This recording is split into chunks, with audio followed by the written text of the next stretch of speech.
Trương Chinh San, anh tính pong ti bị phu dương không đồng lại $10 rút dốc từ lúc nơi tiประชุมchung không đồng lại $10ที่มอเตอร์กองbay đất từ mà đồng sọ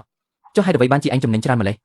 chấtរបស់anh không mặc chim phục không lưu từ tiệp ngàyนี้anh tới tại bạp dương thả tê chôn dương từ lúc đại khuôn anh ti chiaរបស់អ្នកពិតមែនហើយប៉ុន្តែអតិថិជនទាំងនោះគឺជាអ្នកដែលខ្ញុំគម្រោតរកអស់រយៈពេល3ឆ្នាំមកនេះកុំយកអតិថិជនមកគំរាមពួកយើងគ្រាន់តែជាហាងអាហារនៅទីប្រជុំយើងក៏អាចទៅលក់បានដែរបានចាប់ពីថ្ងៃនេះទៅខ្ញុំលែងទិញពងទាពីភូមិលីវហឺទៀតហើយចាប់ពីពេលនេះទៅអ្នករាល់គ្នាទៅលក់ដោយខ្លួនឯងចោលលក់ដាច់នោះគឺជាសមត្ថភាពរបស់ពួកអ្នកលក់មិនដាច់ទេកុំបន្ទោសខ្ញុំអីដែលមិនបានព្រមានគ្រាន់តែជាសៀវភៅកត់ត្រាអនសោះបែរជាយកមកធ្វើជារបស់មានតម្លៃទៅ3ឆ្នាំមកនេះខ្ញុំចេញទៅក្រៅតាំងពីម៉ោង3ព្រឹករាល់ថ្ងៃដើម្បីប្រមូលពងទាពងមាន់ពីអ្នកភូមិដែលនៅរីប៉ៃពួកគេឃើញតែខ្ញុំរកចំណេញបាន$10ក្នុងមួយកន្ត្រកតែមិនដែលឃើញពីភាពហត់នឿយរបស់ខ្ញុំឡើយឈីងសានថ្ងៃនេះមិនក៏មិនទាន់មកដល់កំពុងរងចាំយកពងទាទៅប្រាកាហើយបងវាងពងទាពីភូមិលីវហឺខ្ញុំលែងដឹកមកឲ្យហើយចាប់ពីពេលនេះទៅខ្ញុំនឹងទៅប្រមូលពីកន្លែងទំនិញខ្លះតែក្បួនច្បាប់របស់ខ្ញុំនៅដល់តែឯងជាអ្នកត្រួតពិនិត្យខ្ញុំហ៊ានទទួលទិញកុំទាន់ត្រូវចេះមើលគុណភាពទំនិញឲ្យច្បាស់ភូមិគិតថាខ្ញុំរកស៊ីចំណេញបានច្រើនពីការលក់ពងទាពួកគេមិនដឹងទេថាអ្វីដែលខ្ញុំពឹងផ្អែកពិតប្រាកដគឺរបៀបនៃការធ្វើពីភូមិលីវហឺប៉ុន្មានទេខ្ញុំធ្លាប់មកទីនេះពី3ដងដែរពងនៅទីនេះមិនមែនគុណភាពមិនល្អនោះទេគ្រាន់តែមិនទាន់មានអ្នកចេះរៀបចំទំនិញឲ្យមានស្តង់ដារតែប៉ុណ្ណោះពូកំពុងតែប្រញាប់ទៅលក់ពងមែនទេឯងនេះជាឈីងសាននៅភូមិលីវហឺមែនទេចុះមិនក៏រត់មកដល់ភូមិពូយើងវិញខ្ញុំចង់មកមើលពងនៅភូមិពូបើគុណភាពល្អថ្ងៃក្រោយខ្ញុំអាចប្រមូលទិញពីទីនេះបានបើចង់ទិញវាជារឿងល្អហើយតែពងនៅភូមិយើងមិនសូវមានច្រើនទេក្មួយទិញតែមួយផ្លែតវារំខានគេឯងខ្ញុំមិនមែនរកស៊ីបាត់ជាតិឱកាសខ្ញុំទិញគឺខ្ញុំធ្វើតាមច្បាប់ទម្លាប់របស់ច្បាប់អីទៅកុំតន់និយាយរឿងតម្លៃអីពងទីថ្ងៃនេះនិងពីថ្ងៃមុនអ្នកបែងចែកវាដាច់ពីគ្នាទេសុទ្ធតែពងមាន់ចិញ្ចឹមតខ្លួនចាំបាច់ត្រូវបែងចែកទីត្រូវតែបែងចែកពងថ្មីនិងពងចាស់តម្លៃគឺគិតដាច់ដោយឡែកពីគ្នាពងថ្លៃក៏ឈីងសានមកពីភូមិលីវហឺមកដល់ហើយឯងគឺជាចិនឈីងសានមែនទេពូក៏បាទគឺខ្ញុំពងទីពីភូមិលីវហឺលែងទទួលទិញទៀតហើយមែនទេត្រូវហើយលែងទទួលទិញហើយចុះតម្លៃវិញអ្នកគិតយ៉ាងណាតម្លៃអាចចោះចាស់គ្នាបានតែត្រូវកំណត់ច្បាប់ទម្លាប់សិនអញសាក់និយាយមកមើលអ្វីដែលខ្ញុំចង់ទិញមិនមែនគ្រាន់តែជាពងទាមួយតែវាជាពងទាដែលអាចលក់ចេញបានយូរអង្វែងបើមានបញ្ហាអ្វីក៏ត្រូវតែបកស្រាយឲ្យច្បាស់ដែរគួរឲ្យចាប់អារម្មណ៍ណាស់អ្នកភូមិលីវហឺនិយាយថាខ្ញុំគ្រាន់តែជាអ្នករត់ការតែអ្វីដែលថ្លៃក្នុងនោះមិនមែនមកពីផ្លូវដែលយើងដើរទេគឺមកពីច្បាប់ទម្លាប់ដែលនៅពីក្រោយផ្លូវនេះអូខេបើអញ្ចឹងខ្ញុំនឹងនាំអ្នកទៅមើលផ្ទះមួយកន្លែងសិនពូឈៀងនៅផ្ទះទេនេះគឺចិនឈីងសានមកពីភូមិលីវហឺគាត់ចង់មកប្រមូលទិញពងទាក្នុងភូមិយើងខ្ញុំនាំគាត់មកមើលផ្ទះពូសិនអ្នកមែនទេដែលគេហៅថាចិនឈីងសាននៅទីក្រុងឡអេលសុងមែនទេបាទពូឈៀងគឺខ្ញុំហើយអ្នកមកយឺតពេលបន្តិចហើយកាលពីប៉ុន្មានថ្ងៃមុនខ្ញុំទើបតែលក់ឲ្យអ្នកប្រមូលទិញម្នាក់ទៅលក់ប៉ុន្មានមួយគ្រាប់មួយរៀលពងធំពងតូចតម្លៃតែមួយនៅសល់ទៀតទេខ្លះនៅជាប់ដីស្ងួតនេះវាសម្រាប់ហូបក្នុងផ្ទះធម្មតាក៏មិនសូវប្រកាន់អីដែរហូបក្នុងផ្ទះមិនអីទេតែបើលក់ឲ្យហាងត្រូវតែរៀបចំឲ្យស្អាតក្នុងចំណោមនេះពងថ្ងៃនេះនិងពងកាលពីម្សិលមិញមានប៉ុន្មានគ្រាប់ខ្លះរបស់កាលពីម្សិលមិញខ្ញុំមិនសូវចាំច្បាស់ទេថ្ងៃនេះមានប្រហែល7ទៅ8គ្រាប់នេះហើយជាមូលហេតុដែលពងមាន់ចិញ្ចឹមតាមប្រទេសជារឿងទីផ្សារទេគឺជារឿងដែលមិនច្បាស់លាស់ត្រូវបែងចែកបែបនេះទៀតឬត្រូវតែចែកជា3ប្រភេទធំមធ្យមនិងតូចបើអញ្ចឹងកន្ត្រករបស់ខ្ញុំនេះតើមិនលក់បានតិចជាងមុនទេមើលទៅដូចជាលក់បានតិចនៅថ្ងៃនេះតែបើអ្នកចាប់ផ្ដើមបែងចែកវាឲ្យបានត្រឹមត្រូវអ្នកនឹងលក់បានកាន់តែច្រើនទៅវិញនៅភូមិលីវហឺ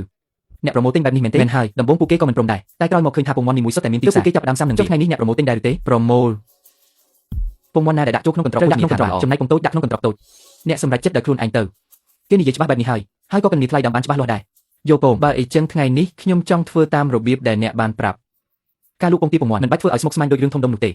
ខ្ញុំមិនមែនធ្វើឲ្យវាមើលទៅស្អាតទេគឺធ្វើដើម្បីឲ្យងាយស្រួលដឹងបើថ្ងៃក្រោយមានបញ្ហាអ្វីកើតឡើងវិធីនេះល្អណាស់ឈីងសានខ្ញុំក៏មានពងមាន់ដែរអ្នកជួយមើលតម្លៃឲ្យផងខ្ញុំចង់លក់ឲ្យអ្នកដែរផ្ទះខ្ញុំក៏មានដែរគ្រាន់តែមិនច្រើនប៉ុន្មានទេថ្ងៃបាន10ជាងគ្រាប់ដែរតើអ្នកទទួលទិញទេពុកម៉ែបងប្អូនទាំងអស់គ្នាពងមាន់ខ្ញុំទទួលតែពងមាន់មិនមែនចេះតែចាក់ចូលកញ្ចក់ហើយចប់នោះទ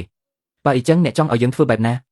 ាពូទី2រំខានពូកន្លែងណាមួយទៅដើម្បីឲ្យពួកយើងនិយាយគ្នាឲ្យច្បាស់ម្ដងទៅជួបគ្នានៅក្រោមដើមពោធិ៍ចាស់នៅមុខភូមិលីវហឺមានតែរឿងរ៉ាវវញញ៉ៃរីឯភូមិហ៊ុយហ៊ូបានគឺដូចជាក្រដាសមួយសន្លឹកក្រដាសពិបាកផងក៏ងាយស្រួលផងពិបាកត្រង់ត្រូវចាប់ផ្ដើមពីដំបូងងាយស្រួលត្រង់យើងអាចរៀបចំច្បាប់ទម្លាប់ឡើងវិញបានអ្នកភូមិមកជួបជុំគ្នានៅក្រោមដើមពោធិ៍កាន់តែច្រើនខ្ញុំរៀបចំកញ្ជើឲ្យស្អាតសិនកុំទាន់អាននិយាយរឿងថ្លៃលក់សុទ្ធមានអីត្រូវរៀបចំខ្នាតច្រើនម្ល៉េះបែងចែកឲ្យច្បាស់ទើបលក់បានតម្លៃខ្ពស់ឲ្យតែគោរពតាមច្បាប់ខ្ញុំនឹងទទួលទិញជារៀងរហូតអ្នកប្រាប់ច្បាប់ឲ្យច្បាស់មកទី1សុទ្ធថ្មីនិងសុទ្ធចាស់ត្រូវដាក់បែកគ្នាសុទ្ធចាស់មួយថ្ងៃតើខុសគ្នាប៉ុន្មានទៅភោជនីយដ្ឋានគេត្រូវការបែងចែកទើបលក់ដាច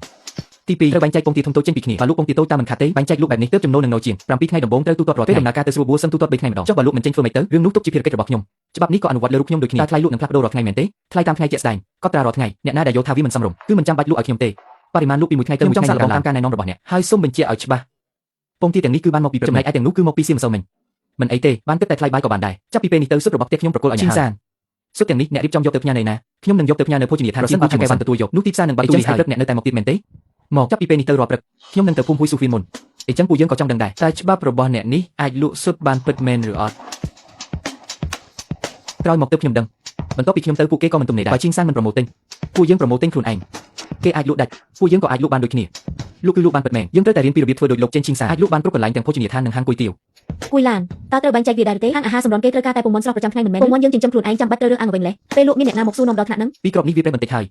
ឬមួយយើងទុកខុសខ្លួនឯងបើមិនមើលដិតដល់ក៏មើលមិនឃើញដែរដាក់ចុះក្រោមទៅពេលដឹកតាមផ្លូវកុំឲ្យវាប៉ះទង្គិចគ្នាពេញមួយព្រឹកកន្ត្រកក៏កាន់តែពេញទៅដំបូងឡើយអ្នករាល់គ្នានៅមានចិត្តសប្បាយរីករាយពីមុនឈីងសានលក់បានប៉ុន្មានយើងមិនដឹងទេតែថ្ងៃនេះយើងលក់ខ្លួនឯងទើបដឹងច្បាស់ក្នុងចិត្តកាន់តែដាក់ពងមាន់ច្រើនបញ្ហាកាន់តែបង្ហាញឲ្យឃើញច្បាស់ពងមាន់ធំតូចលីឡំគ្នាបែបនេះលក់មិនបានថ្លៃល្អទេគួយឡានតើយើងគួរកត់ត្រាទុកដែរទេក្រែងលោពេលក្រោយគេសួរនាំ គ្រាន់តែចុះលេខរៀងឲ្យហើយទៅគាត់គិតតែពីចំនួនមិនបានគិតពីការបរិច្ឆេទឬគុណភាពទេគាត់ស្មានថាគ្រាន់តែដិតទៅលក់គឺរួចរាល់ក្នុងនេះមានប៉ុន្មានដែលទើបតែរើបានព្រឹកមិញយាយលីកុំបារម្ភអីអ្នកនៅទីប្រជុំជនគេទិញតែពងទីស្រែមិនមែនទិញពងចាស់ទេបើការលក់ដូរងាយស្រួលបែបនេះឈឹងសានប្រហែលមិនចាំបាច់ក្រោកពីព្រលឹមអស់3ឆ្នាំទេឈឹងសានក្រោកពីព្រលឹមគឺដោយសារគាត់ចង់បានលុយច្រើននេះយើងទៅសាកសួរមើលសិនដាក់តម្លៃឲ្យថោកបន្តិចទៅយ៉ាងណាក៏មានគេទិញដែរសម្ដីរបស់គាត់ស្ដាប់ទៅពិតជាសមហេតុផលមែនតែរបស់ថោកមិនអាចដូរយកទំនុកចិត្តយូរអង្វែងបានទេខ្ញុំលក់បានត្រឡប់មកវិញអ្នកទាំងអស់គ្នានឹងដឹងថាអ្នកណាគួរតែជាអ្នករកលុយនេះពឹងលើអញហើយណាគ្មានគាត់ទៅយើងលក់ដូចតែគ្នាពាក្យសម្ដីទាំងនេះខ្ញុំទើបតែបានលើក្រោយមកទេពេលនោះខ្ញុំកំពុងតែរវល់ដឹកជញ្ជូនទំនិញចូលទីប្រជុំឋានជាងកៅស្ថិតនៅចុងផ្លូវចាស់ខាងកើតមុខរបរនៅទីនោះដំណើរការល្អណាស់លោកវ៉ាងជាងកៅគាត់មិនមែនមើលតែតម្លៃគាត់ឲ្យតម្លៃទៅលើទំនុកចិត្តច្រើនជាងទំនិញជំហានដំបូងនេះលោកពិនិត្យមើលសាច់ទៅទេចាងគួយឡានថ្ងៃទី12ខែមីនាចំនួន30គ្រាប់នៅតែបែងចែកតាមប្រភេទបែងចែកមិនបែងចែកគឺពិបាករកប្រភពណាភូមិលីវហឺឈប់ទិញមែនទេឈប់សិនកំពុងមានចំនួនបន្តិចបន្តួចអ្នករកស៊ីសុទ្ធតែយល់បើកិននេះមិនច្បាស់លាស់គឺធ្វើការមិនកើតទេលោកម្ចាស់ហាងយើងខ្ញុំដឹកមកជូនដោយផ្ទាល់តម្លៃធូរថ្លៃជាងគាត់ទាំងអស់នេះសុទ្ធតែជាពងថ្មីនៅព្រឹកនេះពងទីស្រែសុទ្ធនឹងសុទ្ធតែរបស់ថ្មីកន្ត្រកណាពងថ្មីថ្ងៃនេះកន្ត្រកណាពងចាស់សុទ្ធតែពងមកពីភូមិតែមួយញ៉ឹងចាំបាច់បែងចែកច្បាស់លាស់ដល់ថ្នាក់នឹងធ្វើអីថ្ងៃនេះខ្ញុំមិនយកទៀតទេស្តុកទុកប៉ុណ្ណេះគឺគ្រប់គ្រាន់ហើយលោកអាចយកច្រើនជាងនេះបន្តិចក៏បានស្អែកអាចប្រើបានទៀតមិនអាចស្តុកទុកច្រើនពេកទេទុកយូរវាមិនស្រស់ទៀតទេអញ្ចឹងពួកយើងយកតែមួយកន្ត្រកយើងយកធូរថ្លៃជាងគាត់ខ្ញុំយកបន្តិចសិនចុះសម្រាប់ធ្វើម្ហូបធម្មតាយកពងមាន់ធម្មតាទៅពងមាន់ធម្មតានេះវាពងមាន់ស្រែណាទោះពងមាន់ស្រែក៏ត្រូវមានការបែងចែកកម្រិតផលិតរបស់ឯងក៏ប្រាប់មិនច្បាស់លាស់ដែរគេគិតថាភោជនីយដ្ឋានទុកចិត្តភូមិលីវហឺតាមពិតទៅគឺទុកចិត្តលើប័ណ្ណបញ្ជាដែលគេកំណត់ប៉ុណ្ណោះលោកខ្លះទៅមុនទៅល្អជាងដឹកត្រឡប់ទៅវិញពងវ៉ាងទិញតែប៉ុន្មានសិបគ្រាប់ប៉ុណ្ណោះតម្លៃគិតដូចពងទីធម្មតាលុយប៉ុណ្ណេះនៅឆ្ងាយពីអ្វីដែលគាត់រំពឹងទុកណាស់ខ្ញុំមិនបានមើលងាយគាត់ទេនេះគ្រាន់តែជាការចាប់ផ្ដើមប៉ុណ្ណោះឈីងសានស្អែកអញអាចដឹកមកទៀតបានទេបានតែបរិមាណមិនច្រើនទេតែធានាថាគុណភាពល្អឲ្យតិចបន្តិចចុះកុំឲ្យតែញ៉ៃញ៉ៃគាត់ប្រហែលជាគិតថាពងវ៉ាងរើច្រើនឬក៏គិតថាខ្ញុំបានផ្ដាំផ្ញើទុកមុនចៅគួយឡានមិនទាន់ប្រញាប់ត្រឡប់ទៅភូមិវិញទេពងទីនៅលើទេនៅសល់ជាងពាក់កណ្ដាលម្ចាស់ហាងវ៉ាងច្បាស់ជាជ្រើសរើសឈីងសានហើយយើងលក់ថោកជាងគាត់នៅតែមិនយកដែរអតិថិជនចាស់មិនបដូរភ្លាមវាជារឿងធម្មតាទេយើងមិនមែនពឹងផ្អែកតែលើហាងបាយទេទៅរកអតិថិជនផ្សេងទៅពងទីស្រែភូមិលីវហឺគុណភាពស្រស់តម្លៃធូរថ្លៃលក់ប៉ុន្មានដែរសុទ្ធតែពងថ្មីប្រមូលថ្ងៃនេះពងពីចិញ្ចឹមផ្ទះស្រស់ណាស់ខ្ញុំចង់ធ្វើពងទីជើងផ្សិតចង់បានពងដែលទើបនឹងដាក់ថ្ងៃនេះដែរពងទីស្រែនឹងចាំបាច់រើសអើងអ្វីម្ល៉េះពងធំលក់ប៉ុន្មានពងតូចលក់ប៉ុន្មានលក់តម្លៃតែមួយទេបើអ្នកយកច្រើនខ្ញុំនឹងបញ្ចុះតម្លៃឲ្យទៀតបើអ្នកមិនបែងចែកវាទេខ្ញុំនឹងទិញក្នុងតម្លៃលីឡំគ្នាបែបនេះឯងចុះបើពួកយើងបែងចែកពងធំនិងពងតូចចេញពីគ្នាទៅចុះបើបែងចែកបែបនេះតើត្រូវចំណាយពេលដល់ពេលណាជារបស់អ្នកណាជារបស់អ្នកណាពេលនេះពួកគេក៏ចាប់ដើមដឹងខ្លួនដែរថាបញ្ហាមិនមែនស្ថិតត្រឹមតែការលក់ប៉ុណ្ណោះទេវាក៏ស្ថិតនៅត្រង់ការបែងចែកលុយកាក់ផងដែរថ្ងៃនេះហេតុអ្វីបានជាមុខយឺតម្លេះខ្ញុំទើបតែបដូរទីតាំងប្រមូលធ្វើឲ្យរអួរបន្តិចបន្តួចថ្ងៃនេះបរិមាណមិនសូវច្រើនទេពងទីថ្មីរបស់ថ្ងៃនេះអាចពិនិត្យមើលសិនបានពងទីទាំងនេះខ្ញុំយកទាំងអស់តម្លៃថោកមិនមែនជារឿងសំខាន់បំផុតនោះទេភាពទុកចិត្តបានទើបជារឿងសំខាន់បំផុតខ្ញុំយល់ហើយចាប់ពីពេលនេះទៅជួយទុកឲ្យខ្ញុំខ្លះមិនបានច្រើនទេឲ្យតែមានទៀងទាត់គឺបានហើយទើបតែចាប់ដើមរៀបចំប្រភពខ្ញុំនឹងធានាផ្គត់ផ្គង់មួយផ្នែកសិនបានអ្នកធ្វើការខ្ញុំទុកចិត្តបានការឆ្លើយតបទៅនឹងតម្រូវការអតិថិជនទើបជាគន្លឹះពិតប្រាកដនៃការរកស៊ីអ្នកស្រីចង់បានពងទីដែលទើបនឹងចង់បានតែពងទីធំត្រូវតែបញ្ជាក់ការបរិច្ឆេទច្បាស់លាស់បញ្ហាដែលគាត់ជួបនៅថ្ងៃនេះគឺខ្ញុំធ្លាប់ជួបទាំងអស់ក្នុងរយៈពេល3ឆ្នាំមកនេះខ្ញុំបានកត់ត្រាបញ្ហាទាំងនោះទុកហើយប្រែក្លាយវាជាច្បាប់គេមើលឃើញតែចំណេញពីតម្លៃទំនិញពងទីដែលមានគុណភាពបែបណាគឺលក់តាមបែបយកទៅលីឡំជាមួយពងទីល្អនោះទេនៅតែរក្សាគោលការណ៍ច្បាប់ចាស់ដដែលវាស្រស់ល្អគ្រាន់តែវាទំហំតូចបន្តិចយកមកឲ្យខ្ញុំទាំងអស់ទៅឃើញទេ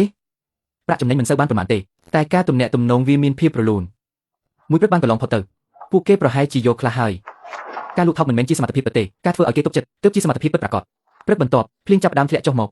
ភ្លៀងបែបនេះរំខានខ្លាំងណាស់ផ្លូវរអិលឡានក៏បើកយឺតហើយក៏ត្រូវប្រយ័ត្នរឿងរង្គើដែរត្រូវដាក់ចម្បាំងទ្រពីក្រោមខ្ចប់ឲ្យចិត្តដោយក្រណាត់ចាស់ហើយត្រូវគ្របពីលើដោយក្រណាត់ចមួយជាន់ទៀតភ្លៀងធ្លាក់ផ្លូវរអិលខ្លាំងណាស់ចុះបើថ្ងៃនេះយើងកាត់បន្ថយមួយជើងទៅមិនបានទេយើងបានសន្យាជាមួយគេថាថ្ងៃនេះនឹងយកទៅឲ្យ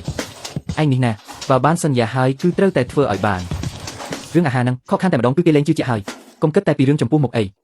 បើសិនជាគេបដូរចិត្តទៅរកអ្នកផ្សេងទម្រាំតែទាញគេមកវិញគឺពិបាកណាស់ខ្ញុំមកដល់ភូមិហួយហឺវ៉ាន់ហើយថ្ងៃនេះភ្លៀងខ្លាំងមែនខ្ញុំស្មានតែថ្ងៃភ្លៀងបែបនេះឯងមិនមកទៅហើ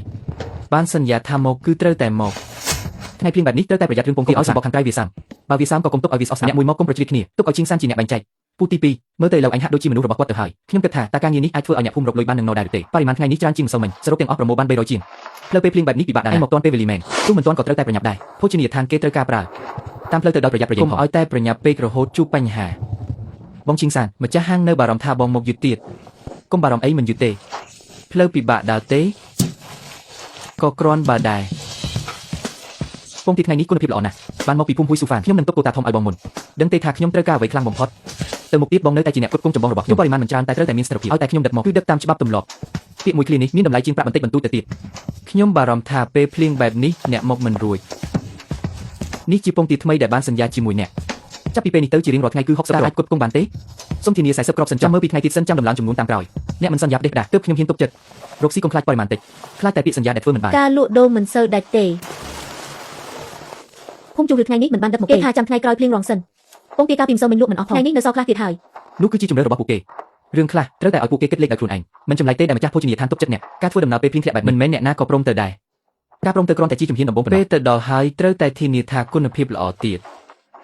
ស្អែកនេះខ្ញុំនឹងជួយហៅអ្នកភូមិពីរបីគ្រួសារទៀតមកចូលរួមភ្លៀងធ្លាក់តិចមួយថ្ងៃនេះបានធ្វើឲ្យផ្លូវដំបងនៅភូមិហ៊ុយស៊ូហ្វានដើរបានយ៉ាងរឹងមាំពិតប្រាកដខ្សែបណ្ដាញនៅភូមិហ៊ុយស៊ូហ្វានមួយនេះដំណើរការទៅលឿនជាងអ្វីដែលខ្ញុំបានគិតអ្នកខ្លះចាប់ផ្ដើមសាកល្បងធ្វើតាមហើយឯខ្លះទៀតនៅរងចាំមើលសិនទំនុកចិត្តមិនមែនកាត់ឡើងដោយសារការស្រែកហៅនេះជាអ្វីដែលគិតលេខចេញមកបានផ្ទះលោកសុនទី3មានមន់ច្រើនថ្ងៃនេះគាត់យកមកឲ្យជាង8-10ឯណោះរើសពងមន់យូរទៅដឹងច្បាស់ក្នុងចិត្តថាតើវាស្រស់ឬអត់ពងមន់ប៉ុន្មានគ្រាប់នេះជាពងថ្ងៃនេះទើបតែរើសចេញពីទ្រុងនៅព្រឹកមិញពងប៉ុន្មានគ្រាប់នេះខ្ញុំគិតតម្លៃត្រឹមពងធម្មតាទេហើយអ្វីបានជាអ្នកថាវាមិនមែនពងថ្ងៃនេះបើមិនច្បាស់លាស់ទេកុំយកទៅលក់ថាជាពងថ្ងៃនេះអីចុះបើវាពិតជាពងថ្ងៃនេះមែននោះជួយត្រង់នេះដើម្បីចូលទៅវគ្គបន្ទាប់